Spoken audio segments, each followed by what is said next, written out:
the children who want to go to our activities or the choir to the left here. And let me, as I always try to do, welcome you to our Wednesday night supper. Desmond Franklin tells me that we have 16 newcomers who are being especially honored tonight as invited to become a part of this. It's a way of introducing you to what we do here, and I want to acknowledge you 16, say we're delighted to have you. I see that you have name tags on, and I'm so pleased. But please feel a real welcome here tonight and know that we're very, very glad to have you.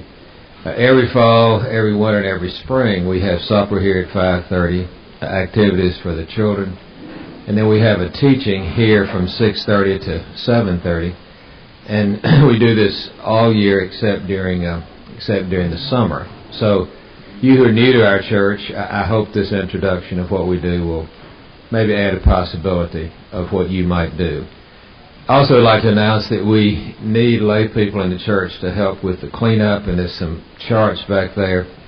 I believe the last 2 Wednesday nights are the 2 that we need some help on. So if you'd be willing to clean up afterwards, we'd really appreciate that kind of help. Serve. Oh, I'm saying it wrong. I'm sorry, Susie. Scratch that. As Nixon would say, that's inoperative. Now, we'll start all over you. We need people to serve. That's before lunch, before supper. You can tell what I do around here and how poorly I do. If you could sign up to serve, Susie Dickinson of our vestry is in charge of that.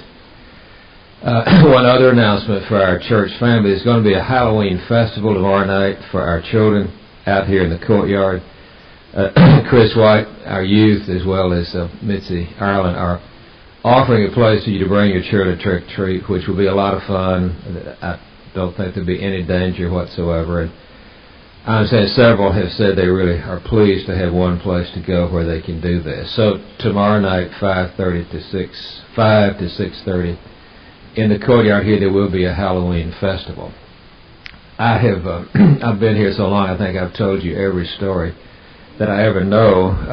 I had a homiletics professor once who was leaving on sabbatical, and I saw him. He said, "I don't have an unpreached thought." I have said everything that I know. I feel somewhat the same. But my favorite Halloween story, and if you remember it, I hope you'll laugh again, but I love it. It's about a little girl whose mother, as Halloween was approaching, said, "What kind of costume do you want?" And she said, she's 5 years old, she said, "I want to be a little angel." She said, "You've gotten the holidays confused. That's Christmas where we have angels.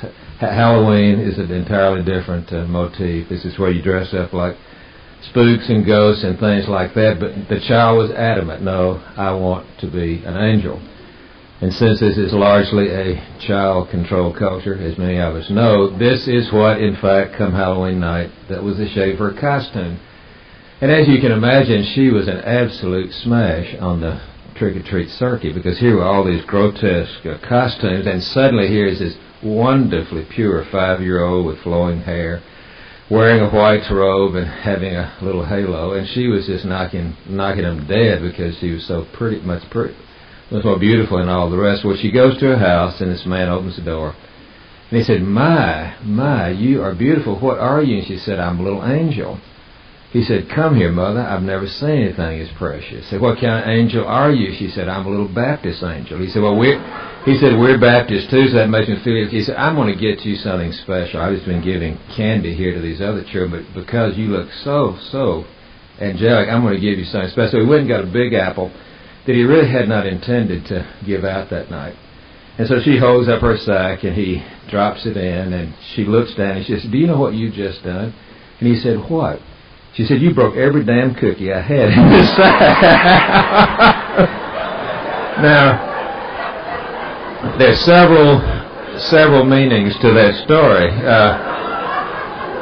Baptists have as much trouble raising their children as the rest of us. They're not exempt.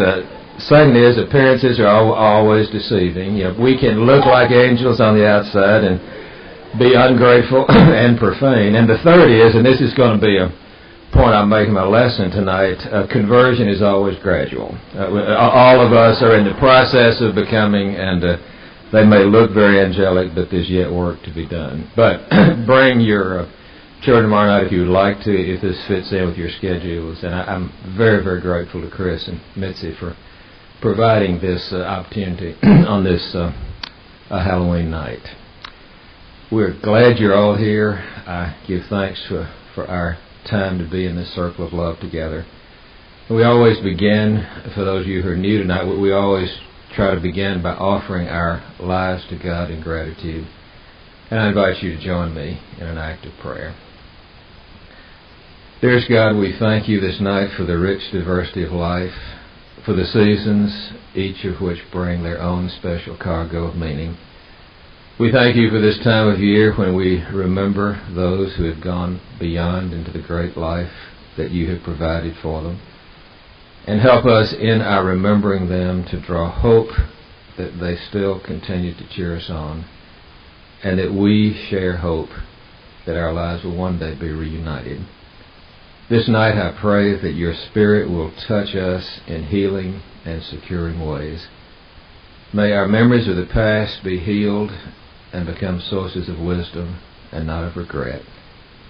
And may our hopes for the future draw us with great excitement into those things you have yet to give us.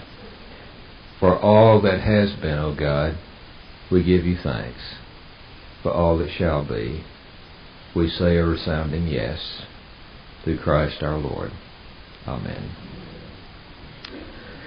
We come tonight in our study of Paul's letter to the church in Philippi, to the 3rd chapter. And before I begin, by the way, for those of you that are new, there is a text of what we're going to be talking about tonight on the table for you to follow if you'd like.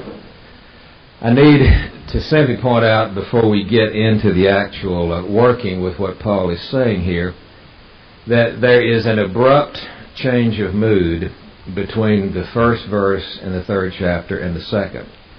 Paul sounds like he is concluding something. Finally, my brethren, rejoice in the Lord.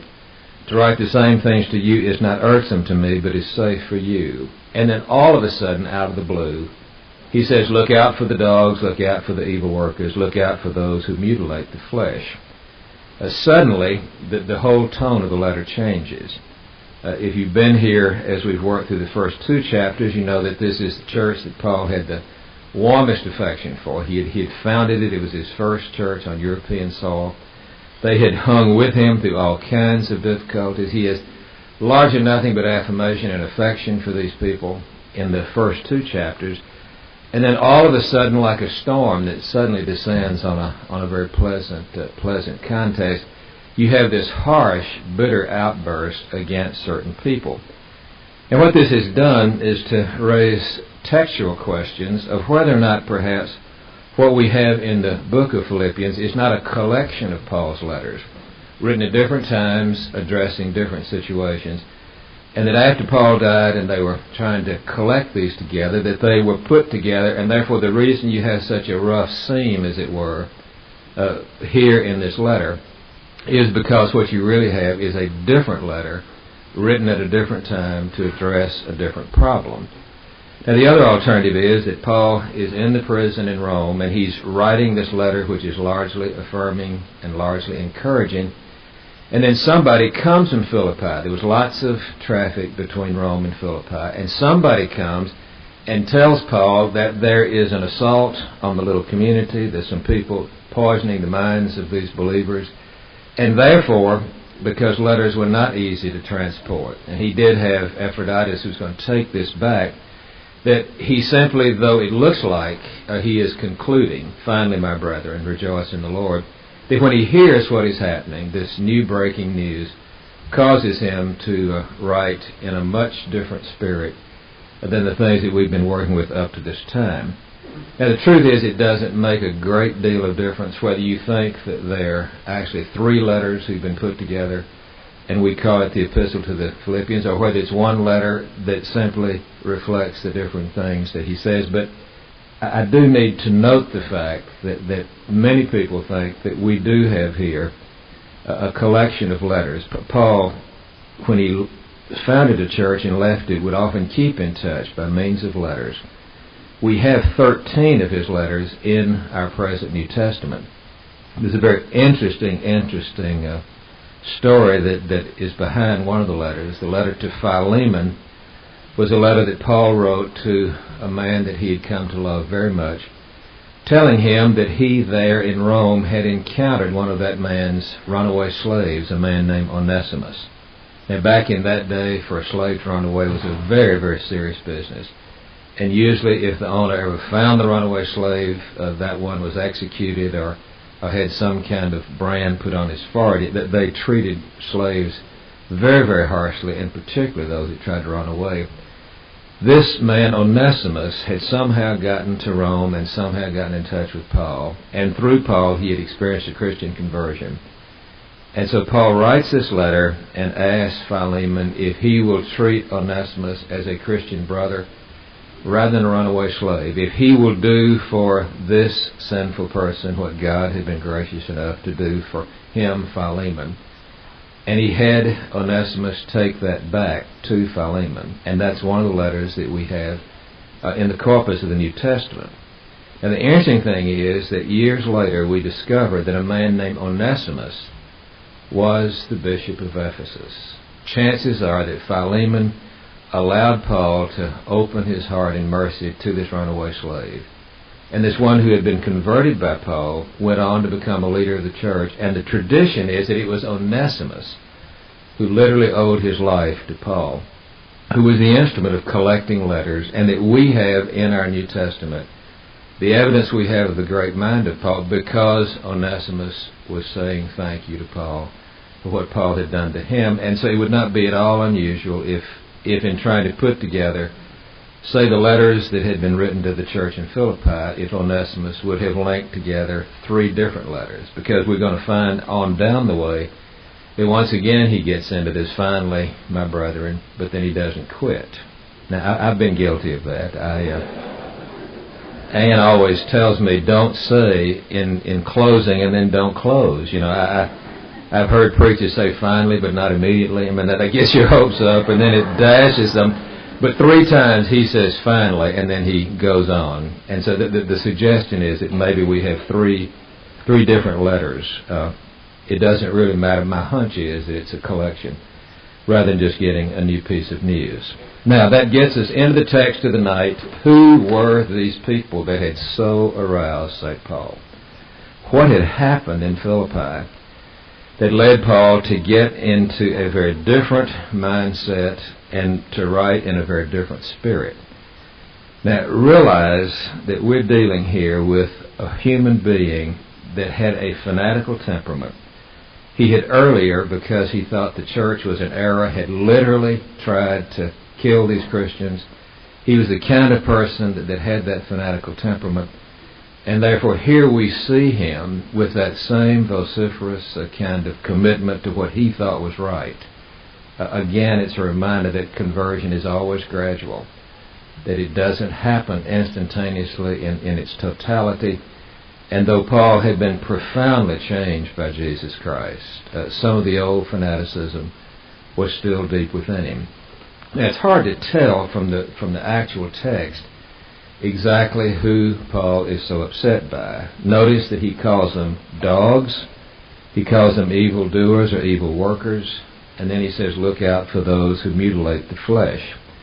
Then he says, we are the true circumcision because we worship God in spirit and glory in Jesus Christ, but put no confidence in the flesh. Now, who's he talking about? Well, I need to tell you that the term dogs was a very derogatory one. If you were here last Wednesday night, I held up that wonderful chocolate lab puppy that was going to be auctioned the next night. And by the way, the silent auction was a wonderful, wonderful success. Every one of you that worked on it, I want to commend you. I think they made over $16,000 for Kent McDowell. I had a dog last week that was a very beloved animal. That's not the way dogs were looked on in first century Roman Empire. The dogs many times ran in packs. They were very dangerous. They oftentimes would scavenge your food. And so to call a person a dog was to say they're not even a human being. Now the fastidious Jew might say of a Gentile, why, they eat clean and unclean food just like the dogs, scavenging through the garbage. But this was a term that was truly derogatory. And therefore, for Paul to say these people are hardly to regard as human beings is a very, very extreme statement. They were evildoers, and the best clue as to who they are is that they're mutilators of the flesh, and then he goes on to talk about circumcision. And so what he's really doing, I think, is talking about a group of people that are known in the New Testament as Judaizers. And the best way for me to describe these people is to say they were the same kind of fanatical Jews that Paul had been before he had his experience on the Damascus Road. That is, they were people who were intent on having their own way and superimposing this on other people, and they were people who really did see the way of salvation very differently than what had come to Paul and what has come to us in the person of Jesus Christ. On the very first night when I was introducing this study, trying to help you understand a little bit about who Paul was, the writer of this letter, I made the point that by the first century, that is, by the time that Jesus lived and then Paul, there had been a theological regression.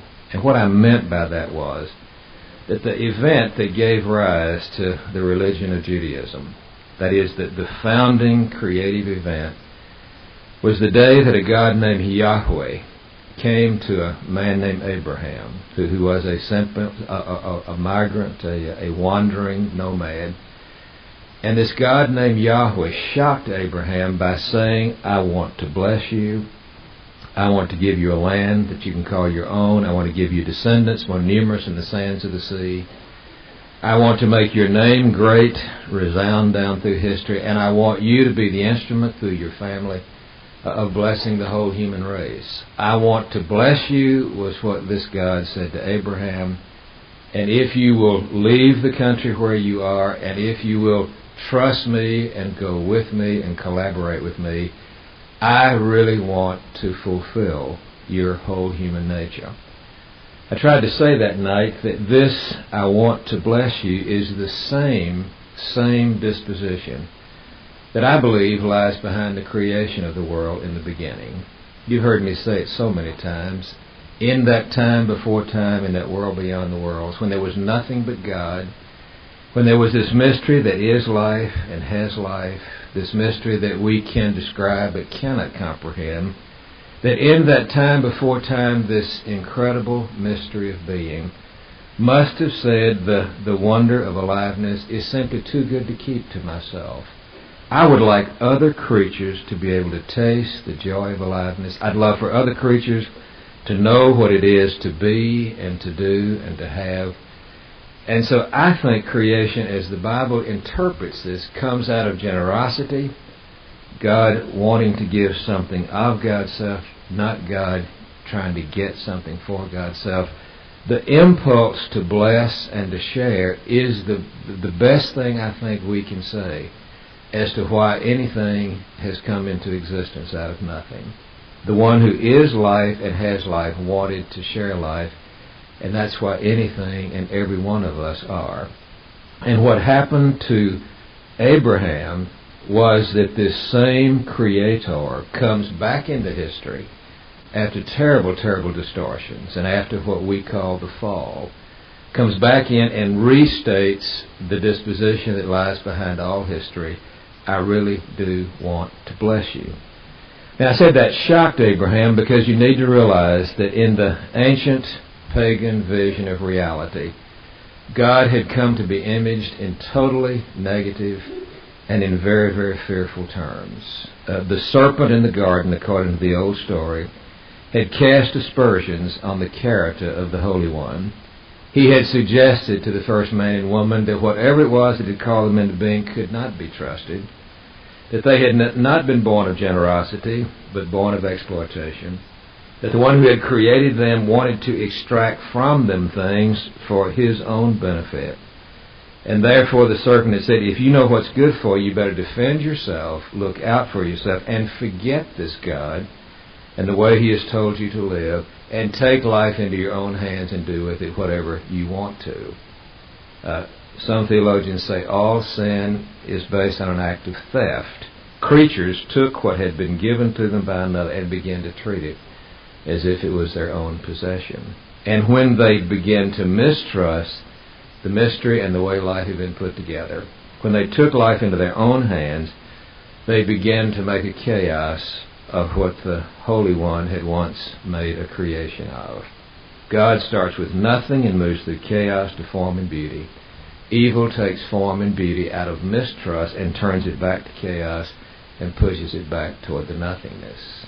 Evil is live spelled backwards, the mirror opposite. So by the time of Abraham, everybody thought that the ones that inhabited the heavens were totally indifferent to the creatures who lived on earth, and really, truth be told, were often very, very hostile and contemptuous of humans. And therefore, as they looked into the heavens, they envisioned a scowl. They envisioned total, I could care less indifference, which meant that the burden on the human being was to somehow try to placate these indifferent and hostile gods, do something to try to get in good with these creatures that were really against them in basic disposition. And all those ancient rituals of sacrifice, trying to offer up something that smelled good to the gods, all of these ways that they had of trying to do things were a pitiful, desperate effort to get something that did not like them to perhaps change their mind, which is to suggest that when suddenly a voice came from heaven and said, "I want to bless you," it was absolutely astonishing to Abraham. He had never conceived that there was anything in heaven that would have any interest in or concern for any of the people who lived on earth. Now, what I tried to say that night was that the goal of reconciliation, the burden was on humans. Humans were trying somehow to reconcile the gods to them, trying to somehow earn the gods' favor. And the shift that took place in Abraham, the basic shift that gave rise to the Hebraic faith, was a shift in an understanding of what the face of God looks like. Now, I'm speaking here in metaphors. I don't mean to be taken literally. But the pagans, as they envisioned the face of God, saw on it a scowl. They saw on it eyes that were asleep in indifference. They saw anger. They saw contempt. They saw utter hostility. And lo and behold, what came to Abraham in this incredible, incredible word was, the face of the holy is a smiling face. God really, by God's nature, wants to give, to bless, and to fulfill. God's only reason for calling anybody out of nothing into existence is to share something of God's own joy. And I tried to say that night that to believe that the face of reality out of which all of us come is a smiling face is a radically, radically different way to look at and live in the world than to believe that the face out of which all of us come is a scowling or a face that is asleep in indifference. And the great shift that took place that gave rise to Abrahamic religion, that gave rise to original Judaism, was that to the mystery of godness, here came an experience, and on that face was planted a smile which was incredible, incredible good news. And as you know from the story, Abraham trusted that Yahweh really was what Yahweh said he was, that is, I want to bless you. He really did take God at his word. And he began to venture out in trust and in obedience. He began to walk the way into the future on the premise that God was good and could be trusted. And so that was reckoned to Abraham as righteousness. Now what this says to me is that what God really wants, the true shape of salvation, is when we believe that the mystery that gives rise to all reality is essentially good, and therefore we can live in concert with that reality. We can trust that for our beginnings, trust that for our lives, and trust that at the moment of our death. And it is in trust that the right kind of relationship that God wants to have with all of us really does take shape.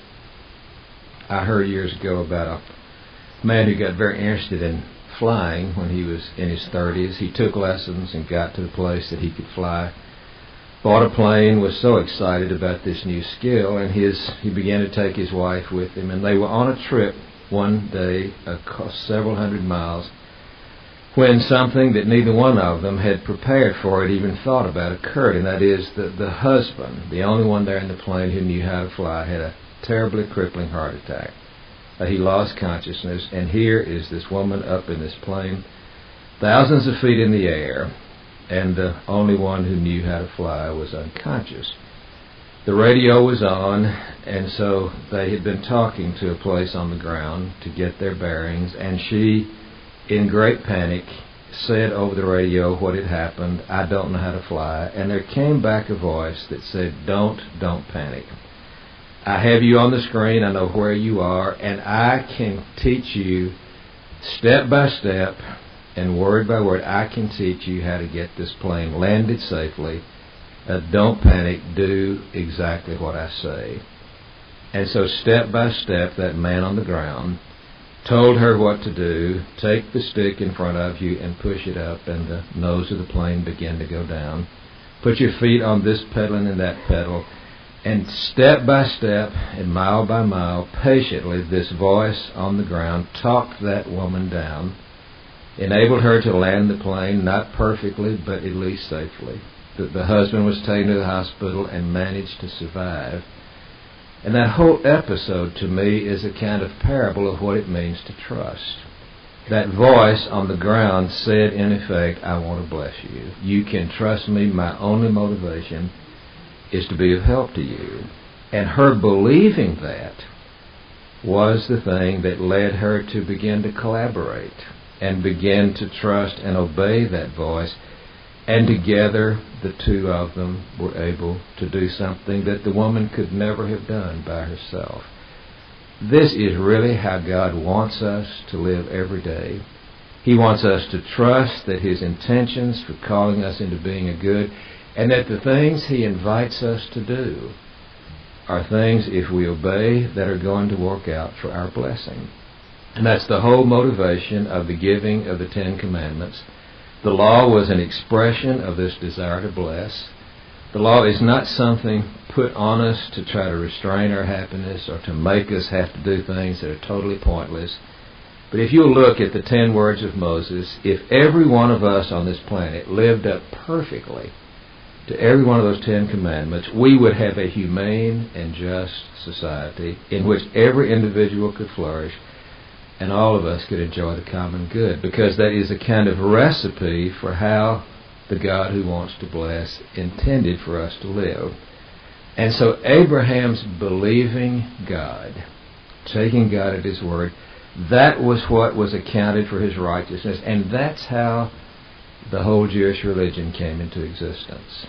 But by the 1st century, when Jesus and Paul were living, the same regression that had taken place between creation and the time of Abraham had once again taken place.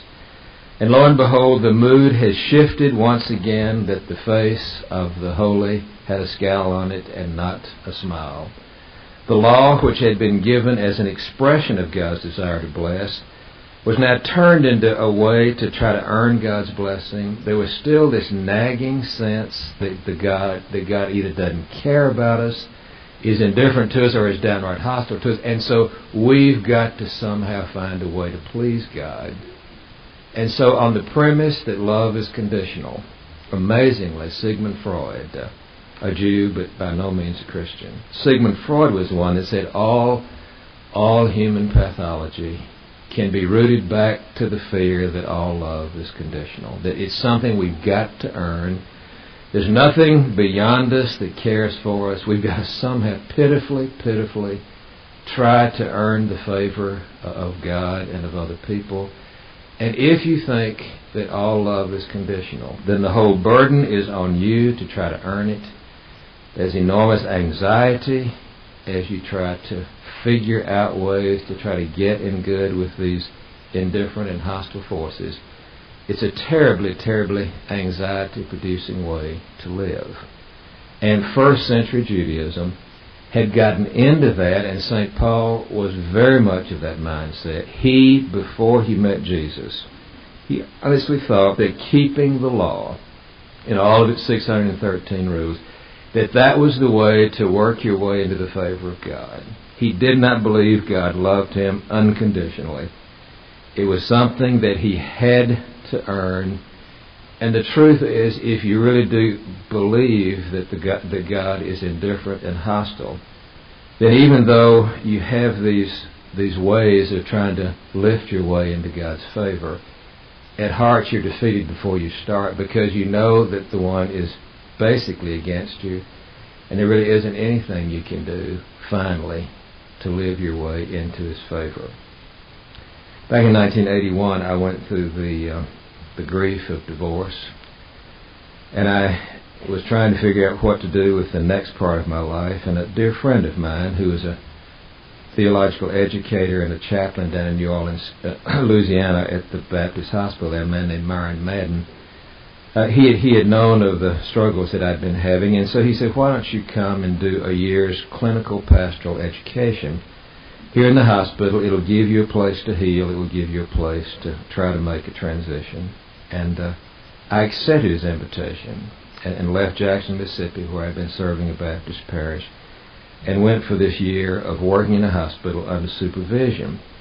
And Myron Madden was a man of grace and a man of great mercy, and I'll always bless his name for reaching out to me at that time. But the number 2 person in this program was not taken in on the decision to accept me as a student.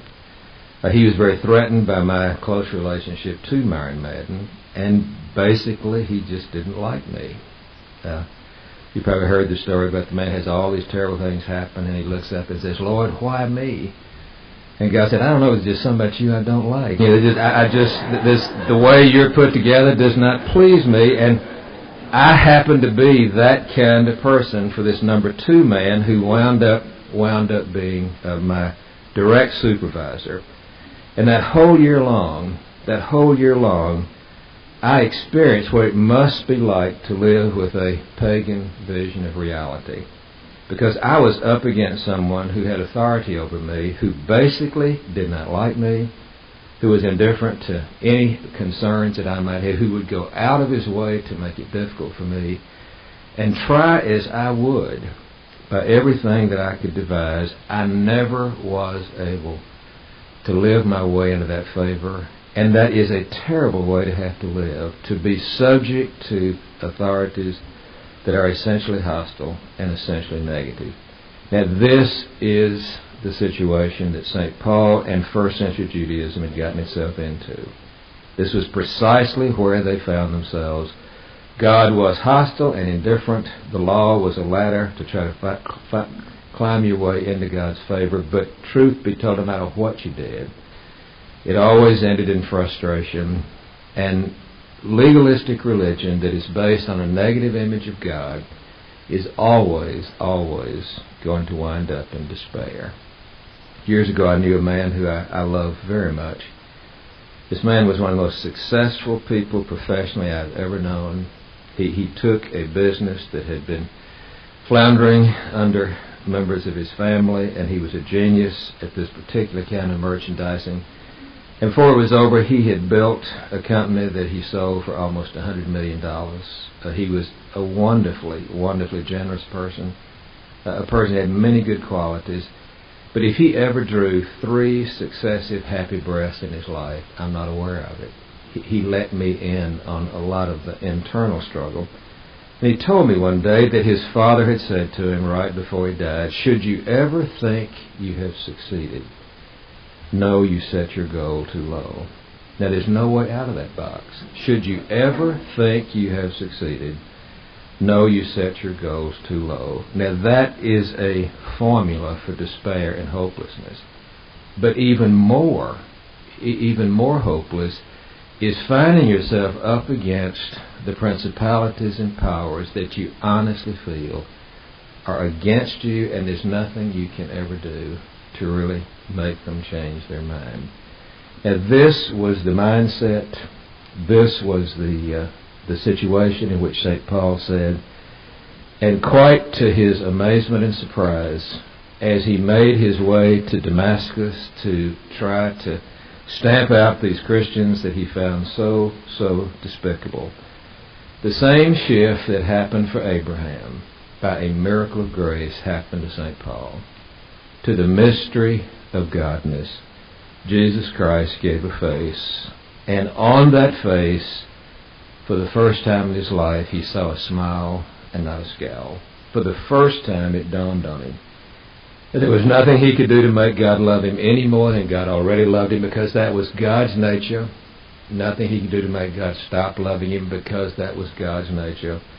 God's love is not like our love. It is not a response to what we are. It is a reflection of what God is. That is the most important thing to know about the biblical understanding of the divine. That God's love emanates from what God is, which is nothing but love. It is not a response to value. It is a reflection of what is in the heart of hearts of God.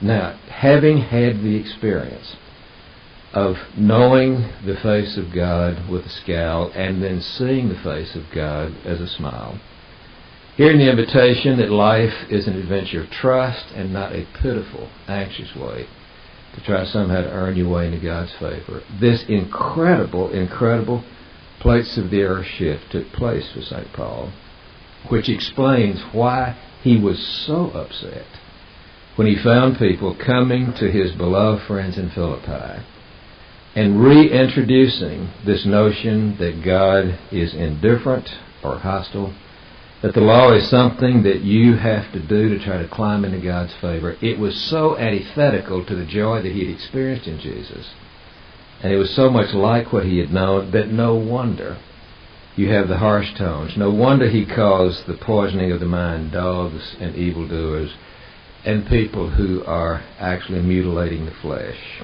Because to say to a person, to climb into God's favor, you've got to be circumcised, is to suggest that there's something you do to earn God's favor, rather than realizing the incredible good news that God loves us because what God already is and not because of what we have done. And if we could ever get that shift down at the bottom of our being, and if we can ever see the face of God for what that face, I believe, truly is, it makes all the difference in the world. Instead of living in anxiety and hopelessness, we have a sense of excitement. We have been given life. The one who gave us the good old days can be trusted for good new days.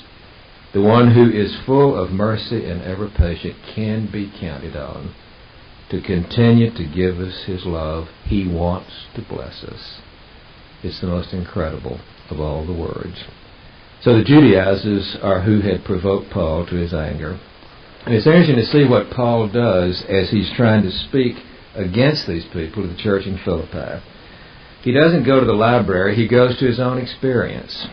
And what he says in this next rest of the passage is, look, I know what it's like. I know what it's like to live in that mindset where you think you have to earn your way into God's favor. And because he is trying to offer his own experiences as an illustration, we learn more about St. Paul personally than we would ever know in any other way, because here in a few short sentences he gives us a glimpse into the kind of person he was and what he had done with his life before the great shift between scowl and smile came as an event of grace on the Damascus Road. He says that we are people who worship God in spirit, glory in Jesus Christ, and put no confidence in the flesh. That's his way of saying we don't think we have to earn our way into the favor of God.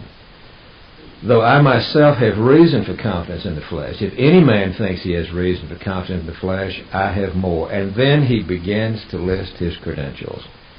He said, I was circumcised on the 8th day. I'm of the people of Israel. I'm of the tribe of Benjamin. To be circumcised on the 8th day meant he was born a Jew. He wasn't a convert from the Gentile. And the law that had been laid down that 8 days after a male baby was born took to the priest and had the experience of circumcision done. This was done to him carefully. I'm of the people of Israel.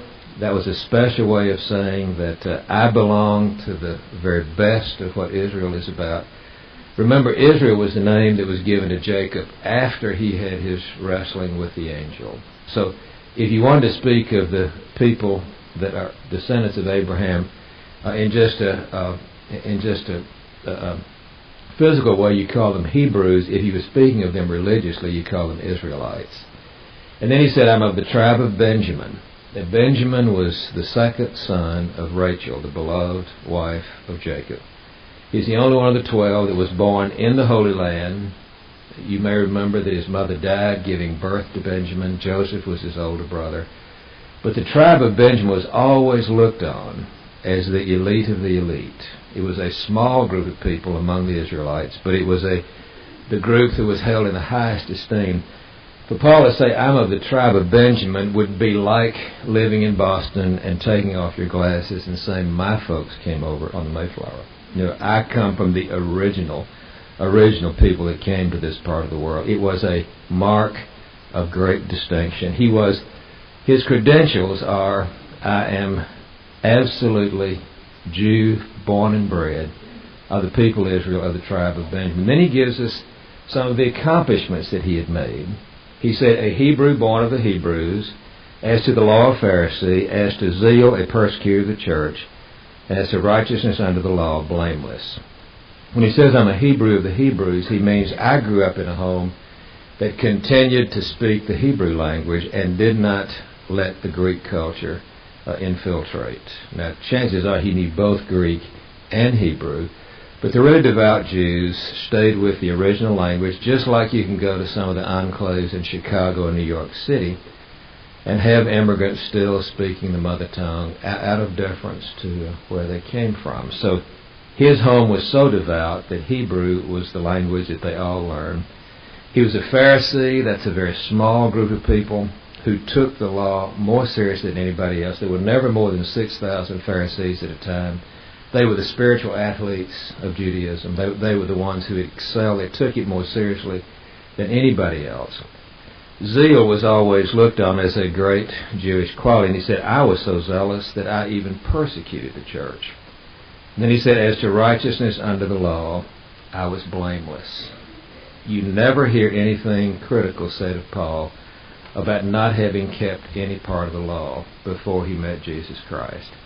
And what he's saying is that I, in my own experience, know what it's like to have all of these benefits of being born into Judaism, and I know what it's like to have tried so hard to climb that ladder and find my way into the presence of God.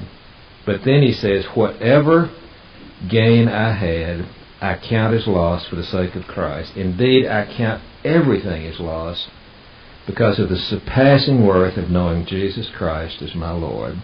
For his sake I have suffered the loss of all things, and count them as refuge, as garbage, in order that I might gain Christ and be found in him, not having a righteousness of my own, that is, not having climbed the ladder by myself, based on the law, but that which comes through faith in Christ, letting that voice on the ground guide one to a safe landing in that collaborative relationship that is what Creator and creature were supposed to have.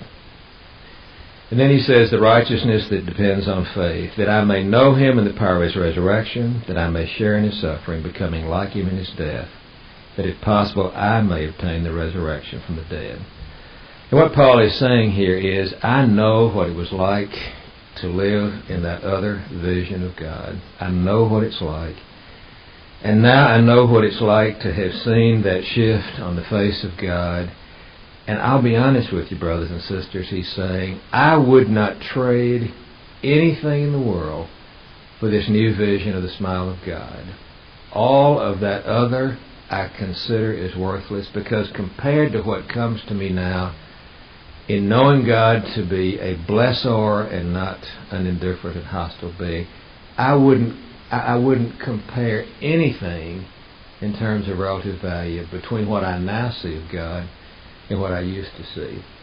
My hunch is he had read that parable of Jesus who tells about the man who was working the field one day, and his plow hits something, and he digs down and he finds a great treasure, and he goes and sells everything he's got in order to buy the field and have that treasure, or the pearl merchant who one day saw this exquisite pearl, and it was so much more valuable than anything else that everything else that he had seemed of little worth in comparison to that. Paul is saying that the surpassing worth of Christ is so obvious to me that everything that I was proud of before and all the energies I put into climbing the ladder, it seems is nothing to me, because the surpassing worth, and this is what I'd love us all to see tonight, the surpassing worth is to know Jesus Christ as Lord. Now what that means very simply is that you let what Jesus is and was, you let Jesus be your clue as to what God is like. That as you try to think out what lies behind this world, what is the mystery like, that you allow the one that God sent to be the revealer of God's true nature to be your point of reference. To the mystery of godness, Jesus gave a face, and on that face He put a smile. And to know Him as your Lord is to see the mystery of godness through the eyes and through the image of Jesus Christ. Another thing about it is that he says, I have learned to know Jesus Christ as Lord.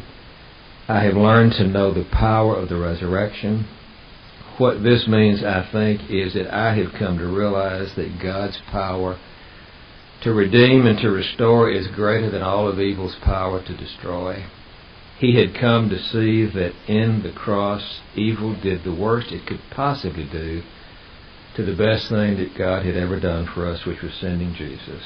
The worst that history could ever conceive was done to the best that God ever sent. And after evil had done its worst, God had the power to raise up that one and to show us that God's power to redeem, His power to take the worst and bring out of it the best, that is the power of the resurrection. Nobody expected Easter, and once Easter happened, the relative relation of good and evil has been shifted forever. God's goodness is bigger than our badness. His power to redeem is greater than our power to destroy. And that's happening in history.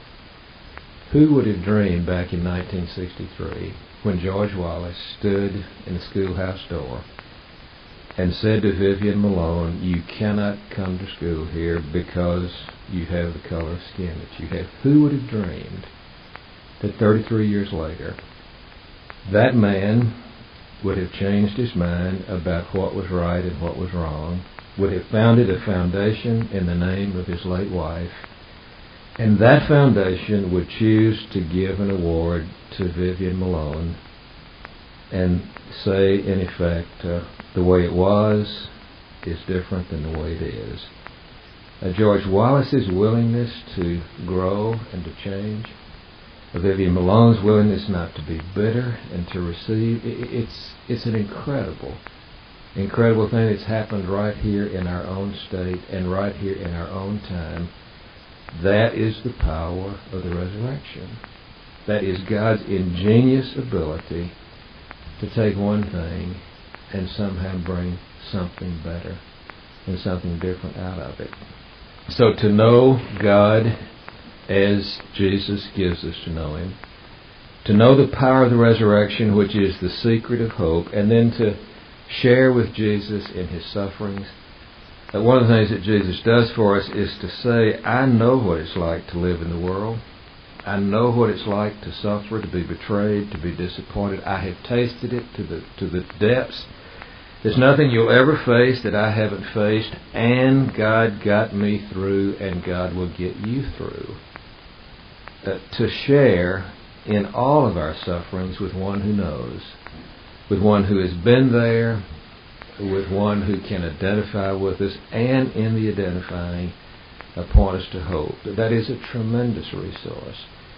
As St. Paul says, I wouldn't take anything for what has come into my life through Jesus Christ. It is of surpassing worth. And tonight I would like to say that I honestly believe that is the best value judgment that you'll ever hear. that if you will get to know Jesus Christ for who He was and who He is, and let that one become for you God present, let Him become for you a source of hope and a resource in your suffering, you'll have something in Jesus that's unlike anything you'll find anywhere else. It is of surpassing and incredible worth. The last paragraph gives us an insight into how St. Paul describes the inner working of his life since he experienced the shift. Not that I've already obtained this or am already perfect, but I press on to make it my own because Jesus Christ has made me His own. Brethren, I do not consider that I have made it my own, but this one thing I do. Forgetting what lies behind and straining forward to what lies ahead, I press toward the goal for the prize, the upward call of God in Jesus Christ. Do you hear his admission that conversion is gradual? I haven't yet arrived. It's not finished. I'm not complete. Do you hear his humility in which he honestly says, I've got a long way yet to go? There is, I think, in this one that very kind of spirit that we all ought to have once the shift has happened from scowl to smile. Then a process, much like the process of being born, begins to take place. And it doesn't all happen at once, but inch by inch and step by step, and day by day and hour by hour. We begin to become new creatures as we learn to trust, and as we let that voice on the ground begin to help us in our descent into a safe landing. He says there are three things I do. I forget the things that are behind. I don't let the past absolutely dominate my existence. That doesn't mean that he completely obliterates the past. What it means is he honestly senses that the future is more important to God than the past. That God's more interested in what he can yet become than what he used to be. And so the past becomes a place to learn. It is a pointer. It's not a hitching post. And excessive guilt about the past is simply making more of it than we ought to make. The one value the past has for us is to teach us. And once it has taught us its lessons, we can relinquish it, and we don't control our memories. I think what's his name, Shedd, is right in saying that I need to learn to forgive because I cannot forget. I can't control what comes to my mind in the middle of the night. I'm constantly bombarded by old things that came out of my past. But to say to those old things, I'm not going to stay stuck with you. I'm going to learn what you have to teach me. I'm going to put them at the service of the future. That's what it means to forget the things that are behind. To reach forth for the things that are ahead is to expect that there are going to be good things that God's going to give us. Someone has defined nostalgia as the suspicion that God peaked out in the past. That is, that God's creativity exhausted itself somewhere back yonder in the good old days, and now it's just a downward decline. That is not true. Nostalgia has the fear that God has spent God's self in the past. The truth is, the best is yet to be. And so reaching forth to those things that lie ahead is this attitude of expectation that honestly believes in the power of the resurrection. And then he says, I press toward the mark for the prize, the high calling of God in Christ Jesus. To become a Christian is not to become less active, it is to become less anxious. To press toward the mark for the prize is to patiently work with our stuff together with Jesus and believe that we are making inch by inch and step by step progress toward that goal that God has for all of us, that we will be totally and completely filled with joy, that all of our potentiality will be realized, that everything that we have it in us to become will finally have come to fruition, and that's an eternal process. The process of becoming all God had in mind when he created us is not going to be finished in this life. It goes on and on and on, and to have that sense that I'm going to forget the past, I'm going to stretch out to the future, and I'm going to press toward the mark for the prize and believe that God has everlasting joy to give and that the process goes on and on. I think that's the way Paul lived out the shift from a scowl to a smile. And it is our eternal vocation.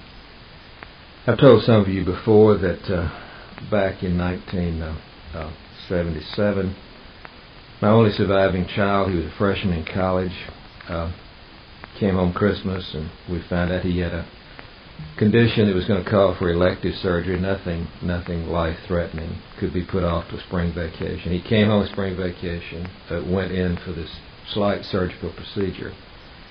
And I don't think I'd ever given any thought to the fact that having had one child die in 1970, I think I had just automatically assumed I've had to pay all the price of that kind I'll ever have to be paid. And therefore I was totally unprepared when about 45 minutes after he went up to the operating room, they came rushing down and said, your son's gone into cardiac arrest. We've had to stop the operation. We have gotten his heart started again, but we can't go on with the surgery. And I was profoundly shocked at the possibility that my other child might have died.